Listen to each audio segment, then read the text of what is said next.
अस्सलाम वालेकुम and welcome to Alfaidi securities, one of Pakistan leading stock brokerage firms. मैं हूं शुजा कुरैशी मार्केट ट्रैप के साथ। आज इस हफ्ते का पहला दिन था और बहुत ही लैक लस्टर दिन था आज। एक तो मैंने सुबह मेंशन किया था कि आज से स्टॉक एक्सचेंज ने अपना नया ट्रेडिंग सिस्टम को रोल आउट किया है। ये कुछ हफ्ते पहले होना था, इसको डिले किया गया, मॉक सेशंस हो रहे थे, उससे प्रॉब्लम्स आ रही थी।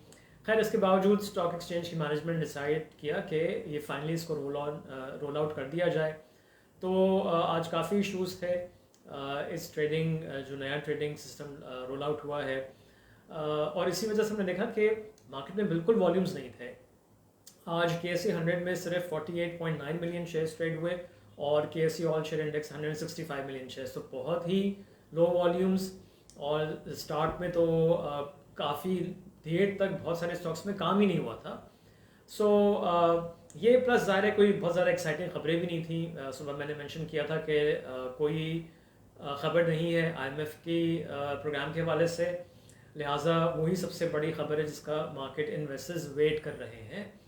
सो इंडेक्स ने लो टच किया 45,308 का और फिर हाई बनाया 45,655 का और क्लोज हुई है 149 पॉइंट्स डाउन 45,429 पे, विद जैसे मैंने कहा very very low volumes of 48.9 million shares. So plus results जो आए, कुछ रिजल्ट्स मार्केट एक्सपेक्टेशन जो थी उसके मुताबिक ही थे, कुछ रिजल्ट्स मुताबिक नहीं थे। स्पेशली एफएफबीएल का मैंने सुबह जिक्र किया था कि 3.5 से लेकर 4.5 रुपये तक की थर्ड क्वार्टर की अर्निंग्स एक्सपेक्ट की जा रही है डिफरेंट ब्रोकरेज हाउसेस की।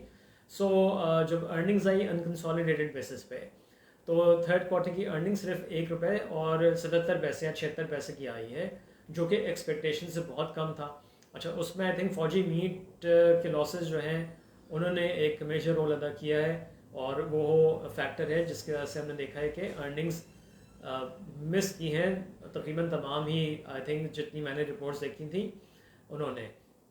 सो as a result stock price नीचे आई है, ज़्यादा नीचे है नहीं क्योंकि देखें सेल्स अच्छी बढ़ी हैं और चूँकि डैप की प्राइसेस बढ़ी हुई थी तो प्राइस का भी इम्पैक्ट हमको नज़र आया। तो as far as one offs जो हमको नज़र आए हैं उसको अगर हटा दिया जाए तो result is pretty good for फौजी बिन कासिम, इसलिए स्टॉक प्राइस बहुत ज़्यादा नीचे भी नहीं आई क्योंकि ऑलरेडी काफ़ी नीचे ट्रेड कर रहा है। और अगर जैसे मैंने कहा ये वन ऑफ्स हटा दिए जाएँ तो काफ़ी रीजनेबल रिजल्ट्स हैं एफएफबीएल के।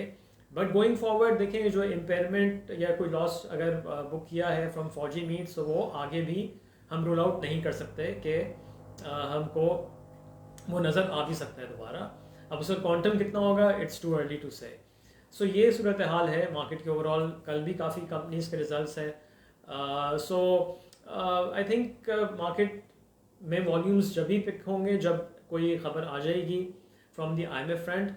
उधर हम देख रहे हैं कि डॉलर बढ़ता ही चला जा रहा है और आज 174 रुपीज़ एंड 40 के करीब जो है क्लोजिंग हुई है इंटर बैंक में। तो कोई कुछ समझ में नहीं आ रहा कि कहाँ जाके रुकेगा। बहुत तेज़ी से डिप्रिसिएशन हुई है रुपये की। और अगर हम इस फिस्कल ईयर में ही देख लें, यानी कि जुलाई से हुकूमत का फिस्कल ईयर स्टार्ट हुआ है और अब तक ऑलमोस्ट 10% की, ऑलमोस्ट क्लोज टू 10% की डिप्रिसिएशन हो चुकी है और कोई रुक नहीं रहा। एवरी डे हम देखते हैं मार्केट चलती है तो ऊपर ही ऊपर जा रहा है, तो इससे और ज़्यादा इन्वेस्टर्स परेशान हैं। और जब भी हमने देखा है कि आज ऑटो स्टॉक्स काफ़ी बैडली हिट हुए हैं, अगर इंटरेस्ट रेट यहाँ से बढ़ता है वो भी ऑफ कोर्स ऑटो फाइनेंसिंग फिर महंगी हो जाती है, प्लस आपका जो पार्ट्स इंपोर्ट हो रहे हैं उसकी कॉस्ट बढ़ रही है। तो इसलिए हम देख रहे हैं कि ऑटो स्टॉक्स स्पेशली सुजुकी आज काफ़ी नीचे था। इवन दो के बजट में हमने देखा और उसके बाद भी जो हुकूमत ने डिसीजंस लिए हैं उस पर ये सुजुकी को तो फेवर किया जा रहा था, लेकिन उल्टा ही हम देख रहे हैं कि इम्पैक्ट हो रहा है। और राइजिंग डॉलर जो है उसकी वजह से और फेयर ऑफ के जी कोई तेज़ी से शायद इंटरेस्ट रेट ना बढ़ा दिया जाए जो अगर आईएमएफ हमको बोले, तो उसके वजह से हम देख रहे हैं कि ऑटो स्टॉक्स नीचे हैं, सीमेंट्स भी आज नीचे थे, सो रिफाइनरीज आज नीचे थे। सो ओवरऑल मार्केट जो है नेगेटिव ही आज हमने देखा है कि बंद हुई है।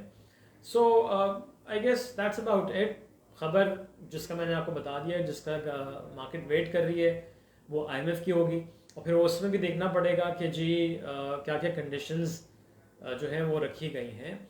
वो यूजली वो कंडीशंस जो है वो आईएमएफ उसका ऐलान नहीं करता, वो हमको फिर प्रायर एक्शंस में नज़र आ जाती हैं कि जी अगर डॉलर बढ़ता चला जा रहा है तो मे बी IMF ने कहा है कि लेट इट गो, ठीक है। और इंटरेस्ट रेट पे हम देखेंगे अगले महीने मॉनेटरी पॉलिसी होगी, जब भी पता चलेगा। सो ये है थोड़ा सा, इसलिए अनसर्टिनिटी है और मार्केट वो साफ शो कर रही है with low volumes and index जो है जो नीचे आ रहा है। So that's about it, have a nice evening. देखते हैं सुबह तक और क्या खबरें होती हैं, तो फिर मार्केट की स्ट्रैटेजी सुबह और डिस्कस करेंगे। सो टेक केयर, अल्लाह हाफिज़।